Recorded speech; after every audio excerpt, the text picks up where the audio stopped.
My name is Gregory, and this happened last December while I was home alone for an entire week. My girlfriend had gone to stay with her parents for the holidays, and I stayed behind because of work. I live in a quiet neighborhood in a small town in upstate New York. The houses are spaced far apart, and most of the people on my street leave for Christmas, so I practically had the whole block to myself. At first, I actually enjoyed the idea of it. Peace and quiet. Time to rest, catch up on a few shows, and just enjoy the cozy holiday atmosphere. But what happened during that week has never left my mind. On my second night alone, around 6:30 p.m., it was already pitch black outside. Light snow had been falling all day, and a thin white blanket covered my yard and driveway. I was in the kitchen cooking a simple dinner, just pasta and chicken. My girlfriend usually does most of the cooking. I'm not exactly gifted in that department. I turned on the TV to make the house feel less empty. As much as I liked having the place to myself, the silence felt heavier than I expected. While I was eating, I heard something strange. It took me a moment to process what I was hearing: singing. I muted the TV and listened more closely. The sound was definitely coming from outside. As it grew clearer, I realized someone was singing Jingle Bells. At first, I assumed it was kids messing around, but the voice wasn't a child's. It was definitely a grown man. I got up and walked toward the front door, because that's where the sound seemed to be coming from. The closer I got, the louder it became. By the time I reached the door, it sounded like someone was singing directly on my front step. I felt a knot in my stomach, but I still thought maybe it was just a caroler. I opened the door, and standing under the porch light was a man who looked to be about 35. He had no hat on, his coat looked far too thin for the weather, and the strangest thing was that he was completely absorbed in singing, staring straight down at my welcome mat, almost like he didn't even notice I'd opened the door. I remember forcing a small smile because I didn't know what else to do. I've never had Christmas carolers show up before, and definitely not a lone adult man. Caroling is usually a group activity, at least from what I know. He didn't look dangerous. He just looked confused. Lost. Maybe slow. For a second, I wondered if he had special needs, because he didn't react to me at all, he just kept singing. When he finally finished the song, I expected him to speak, or nod, or walk away. Instead, he took a deep breath, and started singing Jingle Bells again from the beginning, in the same slow, off-key voice.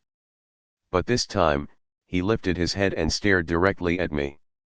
And my smile vanished immediately. The whole thing was just wrong. I stood there for another minute, pretending to listen even though the whole thing felt uncomfortable. I kept expecting him to stop after the second run through, but he didn't. He just kept looping the song. When I checked my phone, I realized almost 4 full minutes had passed while he stood there singing Jingle Bells over and over. Finally, I decided that was enough. I told him thank you in the most polite voice I could manage, and I slowly closed the door. I thought that would send him on his way, but it didn't. Even with the door shut, I still heard him singing loud, clear, and without the slightest pause. I walked back to the table and sat down, trying to ignore it, but the longer it went on, the harder it became to pretend nothing was happening. The guy didn't seem normal, and the fact that he was still right outside my door singing the same line again and again, it made the whole house feel wrong. Like someone strange was standing way too close to my personal space. I tried to finish my dinner, but I couldn't focus. He sang through my entire meal. Then finally, after about 10 straight minutes, the singing stopped. The silence was so sudden it actually made me jump. I got up slowly and walked back to the front door window. I expected the man to be gone, but he wasn't. He had moved. Now he was standing at the end of my driveway, completely still, facing my house. He wasn't singing anymore, at least not that I could hear. He was just standing there in the snow, staring directly at the door. Somehow, that felt worse than the singing. He looked like he was waiting. I cracked the door open and told him he couldn't be here. That this was private property and he needed to leave. He didn't move. Not even a flinch. The whole thing felt wrong in a way I can't really explain. I told him that if he didn't leave, I would call the police. Then I shut the door again and watched him from the window for another minute. He still didn't budge. I didn't want to call the cops because I was worried he might have a mental disability or something, and I didn't want to escalate the situation. So I just went upstairs, locked my bedroom door, and tried to settle down. Before changing clothes, I peeked out the upstairs window. He was gone. Thank God. I figured maybe the threat worked. I got into bed, turned on my lamp, and tried to unwind by reading for a bit. Maybe 20 minutes passed when I heard something from behind the house. I knew instantly what it was. The same man, singing Jingle Bells again. Except now, it was coming from my backyard. I jumped out of bed and ran to the back window. When I looked down, not only was he standing in my yard, he was already staring straight up at my window. The man was directly below my bedroom window, standing in the snow, looking right at me while he sang. I slid the window open and yelled that I was calling the police. The singing stopped instantly. He stood there in total silence for about 3 seconds. Then without warning he exploded into a full sprint toward the back door on the lower level. The moment he disappeared from my view, I heard the most insane sound I've ever heard in my life. He started screaming, but it wasn't a normal scream. It sounded like a death metal vocalist mixed with something completely unhinged, something feral. The sound tore across the entire yard and echoed through my house. Then came the banging. The back door shook violently as he hit it, kicking it, slamming into it, maybe even trying to rip the doorknob off. I could feel the vibrations through the floor all the way up in my bedroom. That was the moment I realized this man wasn't just weird. He was trying to get inside. I grabbed my phone and immediately called 911. I begged them to hurry, telling the operator a man was trying to break into my house. I stayed on the line while holding a baseball bat in my other hand. Then I backed into my bedroom closet and shut the door behind me. The operator told me to stay hidden and stay quiet. I could still hear him downstairs screaming, slamming, pounding, and every second felt like he was going to break through. Then, just as suddenly as it all started, it stopped. The screams ended. The banging stopped. The only sound left was my own breathing inside the dark closet. I didn't know if he'd left, or if he was already inside. I stayed completely still until the police finally arrived. They checked the outside of the house and confirmed the back door was still locked. The operator told me I could come out. When I stepped outside to meet the officers, I felt like I could finally breathe again. We walked around the backyard and saw deep footprints in the snow showing exactly where he had stood beneath my window, and where he'd sprinted toward the back door. The tracks then led off into the woods behind my property. The officers followed the trail for a short distance, but returned quickly, saying it wasn't worth going deep into the woods at night. They acted like it was no big deal. They told me people behave strangely all the time, and as long as I kept my doors locked, I'd be fine. They didn't seem interested in finding him. And that bothered me more than I wanted to admit. But I was too shaken to argue. After the police left, the house felt horribly empty and cold. I locked every door and window, then double-checked them, and then checked them again. At that point, I was completely done with the peace and quiet. I just wanted my girlfriend home. Thankfully, I spent Christmas Eve and Christmas at my parents' place. As for that man, he never came back. At least, not that I'm aware of. This next story happened on Christmas about 10 years ago, when I was 6 years old. My birthday had just passed in November, and we'd finished celebrating. Funny enough, My birthday party happened on the same day as the famous Odell Beckham Jr. catch. My whole family were Cowboys fans, but I was a Giants fan. I remember everyone talking about that catch the whole night, even during my birthday celebration. I didn't really understand football at the time, but I understood that whatever happened was big.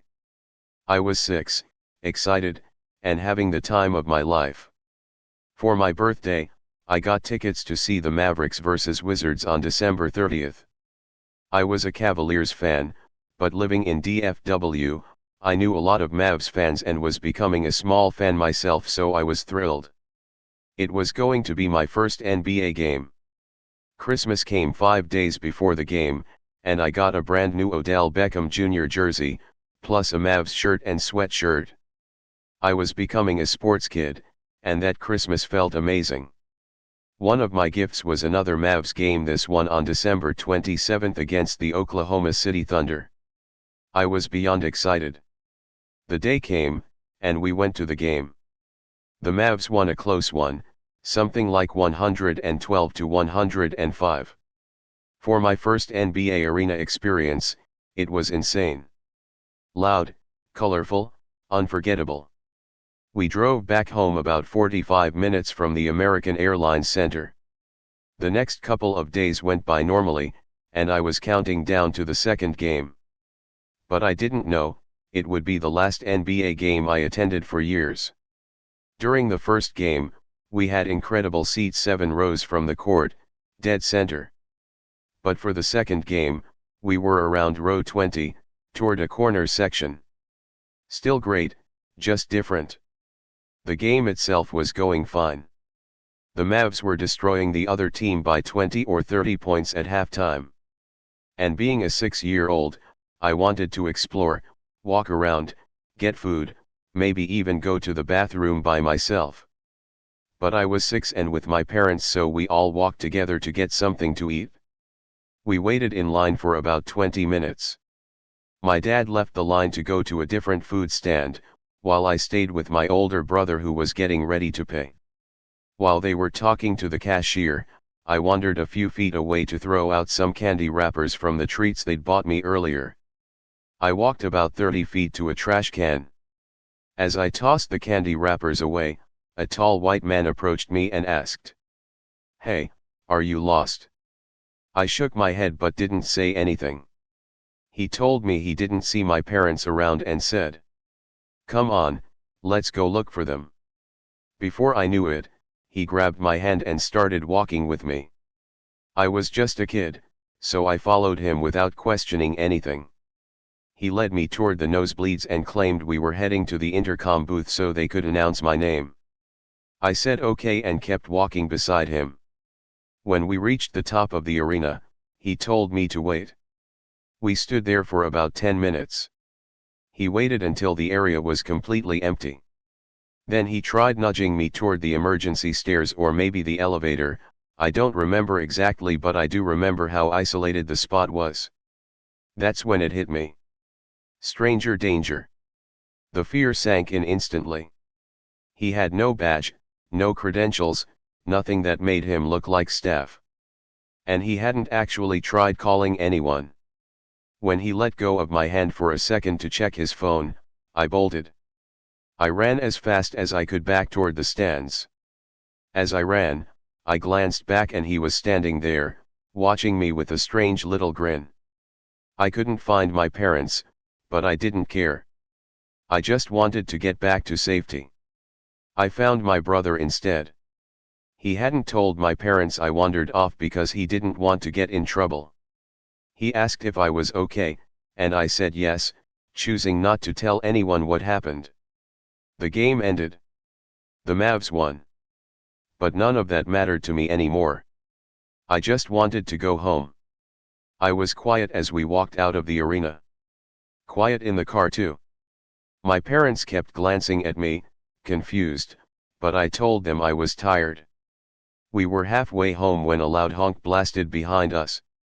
It was so sudden I nearly screamed. I turned around and my stomach dropped. It was him. The same man. Driving a truck with 2 or 3 other silhouettes inside. I couldn't see their faces. My parents yelled at them when they pulled up beside us, but the men just stared. I wanted to tell them everything so badly, but I froze. I don't know why. I just couldn't get the words out. When we got home, I went straight to bed and passed out almost immediately. But in the middle of the night, I woke up shivering. There was a flashing light coming through my window. I looked outside, expecting maybe a car or something harmless. But instead, he was standing there. The man from the arena, shining a flashlight directly into my bedroom window. I screamed and ran to my parents' room, telling them someone was at my window, forgetting for a moment that my room was on the second floor. They ran outside and searched for 20 minutes, but found nothing. Because I was a kid, they didn't believe me. They said it must have been a passing car's headlights. But I know what I saw. A couple of days later on New Year's Eve we stayed up to watch the ball drop. We were about 5 minutes from midnight when the doorbell rang. My parents answered it. I didn't care until I heard the man's voice. I instantly recognized it. I told my parents it was him, the man who tried to take me at the game. But they insisted it was just a guy handing out lost dog flyers. The night went on, and eventually, I pushed the fear aside. But the following New Year's Eve, exactly 1 year later, I heard a knock at my bedroom window. I had almost forgotten the whole situation by then. I got up, looked out, and found a piece of paper pressed against the glass. It said, "This New Year, you'll meet me again." My parents took the note and filed a police report, but nothing ever came of it. Ever since then, every New Year's Eve terrifies me. Every time the date approaches, I feel sick thinking that man might come back. I told my parents I never wanted to go to an NBA game again. Now I'm 16, and it scares me that he still knows where I live. I'm thinking about going to the Cavs vs Mavs game on January 2nd or 3rd, my first game since that night, but I honestly don't know if I can do it. That experience changed me. It scared me away from basketball. And it's the reason I always keep my curtains closed. I remember that night far too clearly. Even now, I still think about how close my family came to disaster. It was early December, and we decided to drive up into the mountains to cut down a real Christmas tree, a tradition my wife, Marianne, and I had always wanted to start. Our 7-year-old son Andrew was bouncing with excitement. The sky was heavy and gray, the kind that looks like snow is just waiting for its moment to fall again. To us, it only added to the Christmas feel. The long drive up the winding mountain roads made me feel like a kid again. I hadn't done anything this festive in years, and seeing Andrew so thrilled just amplified the nostalgia. When we finally reached the remote location Marianne found online, the parking area was completely empty. A few scattered light posts kept the place from being pitch black, which honestly was the main reason we chose it. Still, we packed flashlights just in case. We parked beside a narrow, unmarked trail leading deeper into the woods. Snow covered everything, thick, untouched, and quiet. Andrew jumped out of the car immediately and started pelting us with snowballs. I threw some back, wanting him to remember this trip forever. I grabbed the flashlights and the axe we'd need for the tree. We started down the narrow path, our boots crunching through the snow. Andrew darted ahead, pointing at every tree he thought was the one.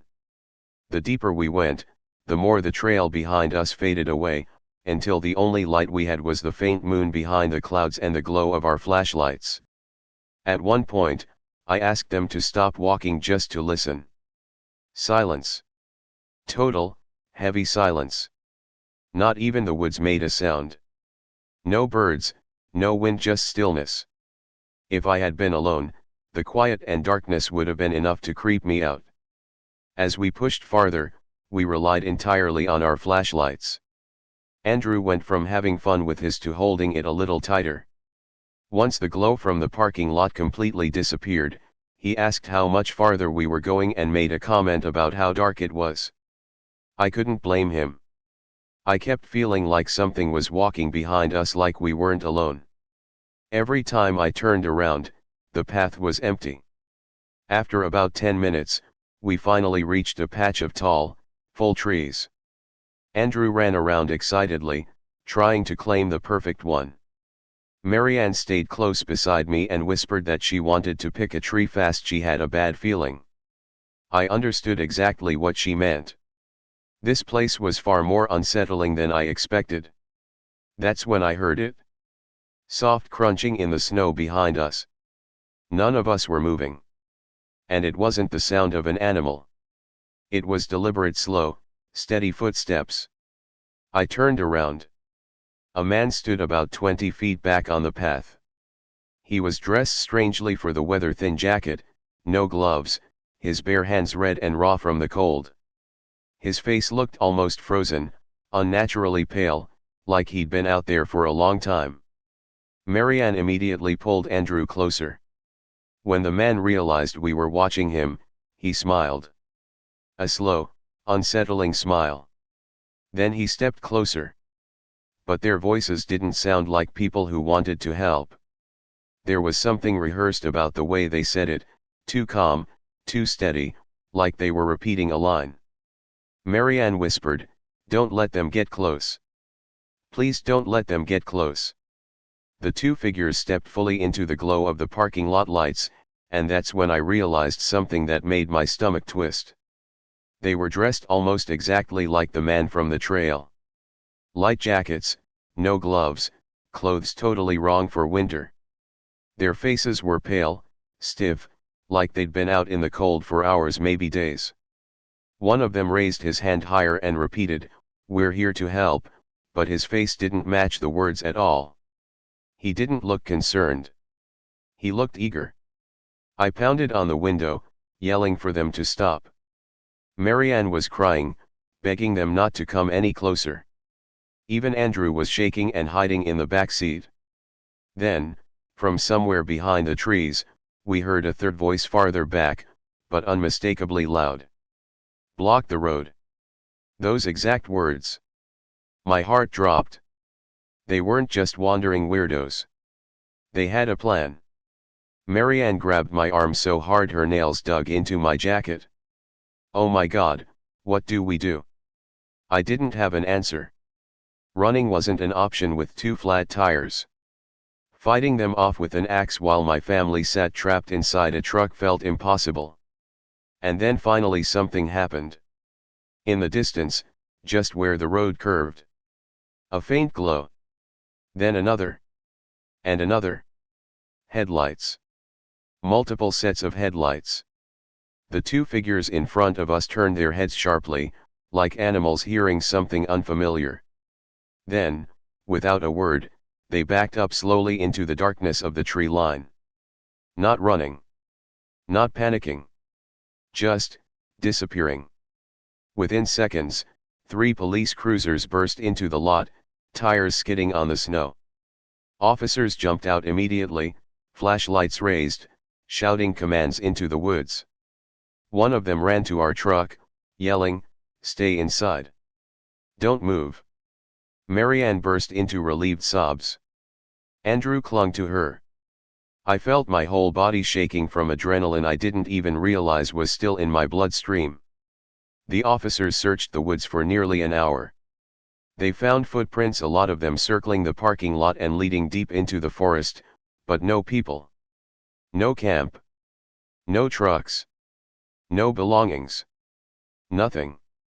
The only real piece of evidence they found: a knife buried in the snow near the path we walked in on. Freshly dropped. Still warm enough not to be frozen. We were escorted out by the police and our truck was towed. An officer told me quietly, away from Marianne and Andrew. Those men weren't out here by accident. This looked organized. To this day, I don't know what they wanted or how long they had been watching us. But every year when December comes around, when people start talking about Christmas trees and winter traditions, I remember that night. And I remember how close my family came to not making it home. We didn't recognize either of them as the guy from earlier. Do you think they're park rangers? Marianne whispered. No, I said firmly. Too firmly because Andrew started crying harder, and Marianne had to pull him close again. The two figures approaching us were dressed exactly like the first man. Thin jackets, no gloves, worn-out clothes, completely unfazed by the cold. But then without warning they both turned and ran back into the trees, disappearing into the dark. At first, we didn't understand why. Then we heard it. Sirens. Growing louder. Fast. I've never felt relief like that in my life. A police SUV burst into the parking lot, spotlight sweeping across the snow. I flashed our headlights toward the tree line, trying to show the officer where the men had run. But by then, they were gone. Only their footprints remained. Two officers jumped out, weapons drawn, flashlights cutting through the fog of our breath. I got out, nearly falling to my knees, trying to explain everything at once, pointing toward the woods, rambling about how they vanished like they had practiced exactly where to hide. The officers told us to get back inside the truck while more units arrived. One stayed beside us while the others combed the woods. Andrew wasn't scared anymore, he was fascinated by the flashing lights and the police officers storming around the tree line. After a long search, the officers returned with the answer I already expected. They found no one. Just footprints leading deep into the woods, then splitting apart in different directions. They didn't know if these people were living out there, camping somewhere farther up the mountain, or if they were part of some hidden group that used the forest to stay out of sight. The officers said that sometimes drifters or squatters hide in remote areas during the winter. The tow truck showed up eventually. The police stayed with us the entire time until the truck was loaded. We sat in the back of a patrol car to stay warm. None of us talked. Andrew sat on Marianne's lap. I just stared at the dark tree line, half expecting to see someone standing there again. On the ride home, we said nothing. It felt like speaking out loud would make the whole nightmare start again. We never tried to cut down a Christmas tree after that. We never went back to that mountain. Even now, 10 years later, I refuse to go anywhere near it. To this day, the thought that haunts me isn't the tire slashing, or the man following us, or the group waiting in the woods. It's the realization that they had been watching us long before we spotted them. They saw us drive in. They slashed my tires knowing we'd be trapped. They let us walk far enough into the trees that we wouldn't make it back in time. The only reason we did make it back was because we trusted our instincts early. And because I was holding an axe. I don't like thinking about how close we came to never going home. I still think about this one night from when I was 9 years old. It was a few days before Christmas. My parents both had things to do that evening, and since I was almost 9, they figured I was old enough to stay home for a little while. My mom went to the grocery store to get a few things for Christmas dinner. My dad was working late as he usually did in December. I was sitting on the couch, watching some Christmas movie and eating cookies by the fireplace. Outside, it was already dark even though it was early. I remember the lights on the houses across the street twinkling through the front window. Everything was completely normal, until the doorbell rang. It wasn't just that it rang, it was the time. My mom always told me never to answer the door when I was alone, and my parents never used the doorbell because they had keys. Still, I got up and looked through the peephole. A man was standing on our porch wearing a Santa Claus suit. The full thing: red coat, hat, fake beard. But something was wrong. He wasn't holding a sack or presents. He wasn't smiling. He wasn't even standing politely, he was way too close to the door, like he was waiting for someone to open it. I whispered, "Who is it?" The man stepped even closer, tilting his head like he wanted to look through the peephole. That's when he realized I was a kid. He tried doing a Santa voice, deep and fake, and said he had gifts for me and that I should open the door. But I was 9, not stupid. I didn't believe in Santa anymore, and my parents warned me about strangers. I told him to go away. I tried to sound brave, but my voice cracked. He went silent, and then he asked, "Are you home alone?" Every hair on my neck stood up.